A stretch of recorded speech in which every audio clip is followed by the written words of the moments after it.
প্রিয় দর্শক, সাজ্জাদ কাদিরের প্রীতি নিন, শুভেচ্ছা নিন। এই মুহূর্তে আপনাদের সামনে কথা বলতে এসেছি। আজ আওয়ামী লীগের কেন্দ্রীয় কার্যালয় দখল হয়েছে। আগামীকাল গ্রামীণ ব্যাংকের প্রধান কার্যালয় দখল হবে। এই প্রসঙ্গটি নিয়ে আপনাদের সামনে কথা বলবো। দেশে যে একটা অরাজকতা চলছে তার প্রকৃষ্ট উদাহরণ আমরা দুদিন যাবৎ খবর পাচ্ছি যে আওয়ামী লীগের কেন্দ্রীয় কার্যালয় কে বা কাহারা দখল করিয়া ফেলিয়াছে। আন্তর্জাতিক ফ্যাসিজম ও গণহত্যা গবেষণা ইনস্টিটিউট নামে দুটি ব্যানার টাঙিয়ে গুলিস্তানে আওয়ামী লীগের কেন্দ্রীয় কার্যালয় পরিষ্কার পরিচ্ছন্ন করার কাজ শুরু হয়েছে। প্রায় এক বছর পরিত্যক্ত অবস্থায় পড়ে থাকার পর গত বুধবার থেকে 10 তলায় এই ভবন পরিষ্কার শুরু হয়। গতকাল বৃহস্পতিবার দেখা যায় ভবনের 3য় তলায় জমে থাকা ইটের খোয়া ও ময়লা আবর্জনার স্তূপ পরিষ্কার করা হচ্ছে। দোতলায় জমে থাকা আবর্জনা ইতিমধ্যে পরিষ্কার করা হয়েছে। এর আগে বৃহস্পতিবার সকাল থেকেই নিচতলা পরিষ্কার করা হয়। 10 থেকে 12 জন ব্যক্তি ভবনটি পরিষ্কারের কাজ করছেন। তারা বলেছেন পুরো ভবন তারা পরিষ্কার করবেন। ভবনটির সামনে প্লাস্টিকের চেয়ারে বেশ কয়েকজন ব্যক্তিকে বসে থাকতে দেখা গেছে। আওয়ামী লীগের কার্যালয়ের সামনে আন্তর্জাতিক ফ্যাসিজম ও গণহত্যা গবেষণা ইনস্টিটিউট নামের ব্যানার টানানোর বিষয়ে জানতে চাইলে সেখানে অবস্থানরত ব্যক্তিরা সাংবাদিকদের বলেন, পুরো ভবনটি পরিষ্কার পরিচ্ছন্ন করার পর বৈষম্য বিরোধী ছাত্র আন্দোলনে যারা যুক্ত ছিলেন তাদের হাতে তুলে দেওয়া হবে। এই ভবনে গত বছরের জুলাই আগস্টের অভ্যুত্থানে আহত ব্যক্তিদের অফিস ও শহীদ পরিবারের অফিস করা হবে। তারা আরো বলেন, কোন তলায় কি হবে তা ছাত্র জনতা ঠিক করে নেবে। সেখানে অবস্থানরত ব্যক্তিদের কেউ নিজের নাম পরিচয় প্রকাশ করতে রাজি হননি। এদিকে আন্তর্জাতিক ফ্যাসিজম ও গণহত্যা ইনস্টিটিউট নামে এই প্রতিষ্ঠান কে তৈরি করেছে, এর সঙ্গে কারা যুক্ত, কিভাবে এই নাম এসেছে, সেসব প্রশ্নের উত্তর এই ব্যক্তিরা কিছু বলতে রাজি হননি। স্বাধীন একটা দেশ, স্বাধীন বাংলাদেশ, গত এক বছর যাবৎ সারা বাংলাদেশের প্রত্যেকটা জেলা উপজেলা আওয়ামী লীগের নেতা কর্মীদের বাসভবন পুড়ে অঙ্গার করে দেওয়া হয়েছে, উচ্ছেদ করা হয়েছে। আওয়ামী লীগের অফিস পুড়ে দেওয়া হয়েছে, লুটপাট করা হয়েছে।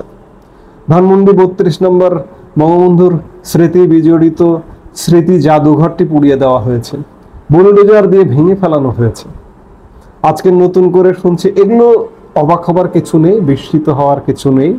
আজকে নতুন করে শুনছি যে আওয়ামী লীগের অফিস কে বা কারা আন্তর্জাতিক ফ্যাসিজম ও গণহত্যা গবেষণা ইনস্টিটিউট ব্যানারে দখল করছে।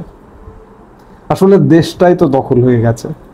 আজকে আওয়ামী লীগের অফিস দখল হবে, এটা অবাক হবার কিছু নেই, অস্বাভাবিকতার কিছু নেই। দেশের মালিককে, দেশের আসলে কর্তাকে, নিয়ন্ত্রককে কেউ নেই। আমরা আইন শৃঙ্খলা বাহিনীরও কোনো বক্তব্য পাইনি যে একটা ভবন পড়ে আছে সেটা দখল করছে কে, কারা। অর্থাৎ বেওয়ারিশ একটা দেশ।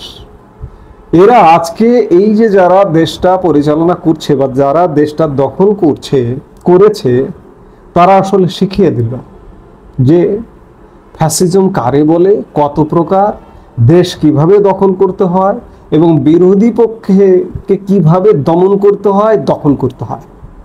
ভবিষ্যতে এমনটা থাকবে না। কেন থাকবে না আমি বলি, যে এই যে বর্তমান যে দখলদার সরকার, এই সরকারটা দেশে এমন কিছু কায়েম করেনি যে আগের আমল থেকে ভালো হয়েছে, আগের আমল থেকে শতগুণ খারাপ। দেশের সাধারণ জনগণ, সাধারণ মানুষ কতক্ষণ ছাই চাপা দিয়ে আটকে রাখা যাবে? কারখানা শ্রমিক, মুটে মজুর, কৃষক সবাই সেই প্রেক্ষাপট তৈরি হচ্ছে। এক বছর তো গেছে, এভাবে যদি চলে আর 6 মাসও লাগবে না, 3-4 মাসের মধ্যে একটা রিভার্স ঘটনা ঘটবে, আর একটা 5 আগস্ট ঘটবেই, কেউ ঠেকাতে পারবে না। হ্যাঁ, অনেকে বলেন যে আওয়ামী লীগ নাই, আওয়ামী লীগের নেতৃত্ব নাই, কে করবে এগুলো? বর্তমান যে রাজনৈতিক দলগুলো আছে তারাও তো কিছু বলে না, কেউ করা লাগবে না, জনতা করবে। 5 আগস্ট সময়কালে আপনারা কি বুঝেছিলেন, কিংবা 2 বছর আগে কি বুঝেছিলেন যে বিএনপি নাই কিংবা জামাত নিজস্ব ব্যানারে নাই, জামাত শব্দ বেশি নামবে? ঠিক তেমনই আর একটা গোষ্ঠী নামবে, আর একটা 5 আগস্ট বাংলাদেশে ঘটবে। এবং এবার যেটি ঘটবে সেটি এই যে শিখিয়ে দিল দখল কিভাবে করতে হয়, নির্যাতন কিভাবে করতে হয়, পোড়াতে কিভাবে হয়, বুলডোজার কিভাবে লাগাতে হয়, কিভাবে মানুষকে অ্যারেস্ট করতে হয়, বিনা বিচারে অ্যারেস্ট করে জেলে ভরতে হয়, আগে অ্যারেস্ট তারপরে মামলায় কোনো মামলায় দেখানো, এগুলো আসলে শিখিয়ে দিল। আগামী দিনে এমন একটা পরিস্থিতি হবে, আগামী আর একটা 5 আগস্ট ঘটে, গ্রামীণ ব্যাংক, আজকে গ্রামীণ ব্যাংক প্রধান, তো গ্রামীণ ব্যাংকের যিনি সৃষ্টি করেছেন তিনি তো আজকের সরকার প্রধান, তার প্রধান কার্যালয় দখল হবে, অথবা আগুনে পুড়ে সারখার হয়ে যাবে, অথবা বুলডোজার দিয়ে নেমে যাবে। সারা বাংলাদেশে যত কার্যালয় আছে সেগুলো বুলডোজার দিয়ে ধ্বংস হয়ে যাবে অথবা নেমে যাবে। বাংলাদেশে কোনো রাজনৈতিক দল থাকবে না। 1975 সালে যেমন একটা বাকশাল কায়েম হয়েছিল, আর একটা বাকশাল কায়েম হবে। বাংলাদেশ সেদিকেই যাচ্ছে। কারণ বিগত সরকার দোষ করতে পারে, অপরাধ করতে পারে, ক্ষতি করতে পারে। কি ক্ষতি করেছে? দুর্নীতি করেছে। তাই বলে আইন হাতে তুলে নিবে কেন? তাদের বাড়ি ঘর ভাঙা হবে কেন? তাদের অফিস দখল হবে কেন? সেখানে কি ভালো মানুষ নাই? দুর্নীতি করলে ধরুন বিচার করুন, হত্যা করলে, খুন করলে ধরুন বিচার করুন, বিচারটাও তো সঠিকভাবে হচ্ছে না। তো কাজেই আগামী দিনে বাংলাদেশে কোনো রাজনৈতিক দল থাকবে না। যে গোষ্ঠীটি আরেকটি 5 আগস্ট ঘটাবে সেই গোষ্ঠীটি আর কোনো দেশে রাজনৈতিক দল রাখবে না, কারো বাড়ি ঘর রাখবে না, গ্রামীণ ব্যাংক তো রাখবেই না, কোনো এনজিও রাখবে না, সব সমান হয়ে যাবে। বাংলাদেশে সেই পরিস্থিতি কায়েম হতে যাচ্ছে।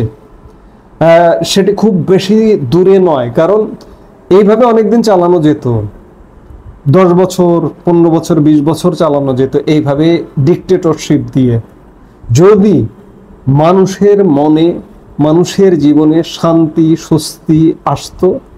বিগত সরকারের আমলের থেকে অনেক ভালো শাসন, সুশাসন যদি আসতো, সুশাসন যদি দেওয়া যেত, তাহলে আপনারা পারতেন, অনেক দিন চালিয়ে যেতে পারতেন। কিন্তু অনেক দিন পারবেন না। খুব শীঘ্রই একটা রিভার্স হবে, এবং হয়ে আমি যেগুলো বললাম একটা বাকশাল কায়েম হবে। বাংলাদেশে কোনো রাজনৈতিক দল থাকবে না। এই সরকারে যারা আছে তাদের কি পরিণতি হবে আমি জানি না। যে কি অবস্থা হবে এই মুহূর্তে কল্পনাও করা যাচ্ছে না, কারণ আপনারা এগুলো হতে দিচ্ছেন। আওয়ামী লীগের অফিস দখল করতে দিচ্ছেন, আওয়ামী লীগের নেতাদের বাড়িঘর পোড়াতে দিচ্ছেন, আওয়ামী লীগের প্রধান বঙ্গবন্ধু শেখ মুজিবুর রহমানের বাড়িতে বুলডোজার চার্জ করতে দিয়েছেন। এগুলোর পরিণতি তো আপনাকেও ভোগ করতে হবে। আপনি যাবেন কোথায়? কতজন দেশ ছেড়ে পালিয়ে যাবেন? এই বাংলাদেশেই তো থাকতে হবে। যারা পালিয়ে যাবেন হয়তো ভাগ্য গুণে, কপাল গুণে হয়তো বেঁচে যাবেন, কিন্তু কপালটাও নির্ধারিত হয় একদম আল্লাহ রাব্বুল আলামিন কর্তৃক।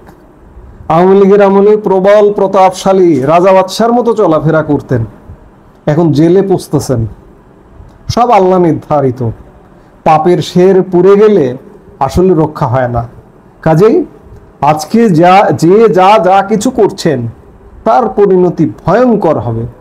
আমি জীবনে কোনোদিন কোনো রাজনৈতিক দলের অফিসে যাইনি, জানি না আওয়ামী লীগের অফিসটা কেমন করেছিল।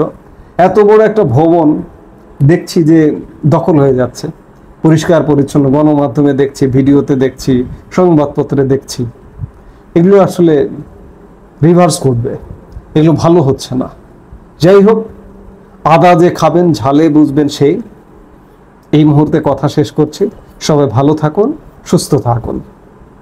আমাদের ভিডিওগুলো নিয়মিত পেতে সাবস্ক্রাইব করুন Sajjad Kadir and the legends YouTube channel, এবং লাইক, কমেন্ট, শেয়ার করে সাথে থাকুন।